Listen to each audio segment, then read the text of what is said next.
చీకటి పడితే మన నీడే మనల్ని వీడుతుంది, కానీ స్నేహం ఎప్పుడూ మనతోనే ఉంటుంది. మదిలోని మంచితనానికి మరణం లేదు, ఎదురు చూసే హృదయానికి ఓటం లేదు, అనుక్షణం తప్పించే స్నేహానికి అవధులు లేవు. స్నేహానికి కులం లేదు, స్నేహానికి మతం లేదు, స్నేహానికి హోదా లేదు. బంధుత్వం కంటే గొప్పది, వజ్రం కన్నా విలువైనది స్నేహం ఒక్కటే.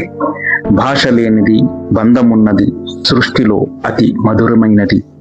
జీవితంలో మనిషి మరువలేనిది స్నేహం ఒక్కటే. ప్రేమ స్నేహాన్ని అడిగింది, నేనున్న చోటు నువ్వెందుకు ఉండవని. అప్పుడు స్నేహం ప్రేమతో ఇలా అంది, నీవు కన్నీరు మిగిల్చిన చోటు నేను ప్రేమనందిస్తా. స్నేహితుల రోజు శుభాకాంక్షలు.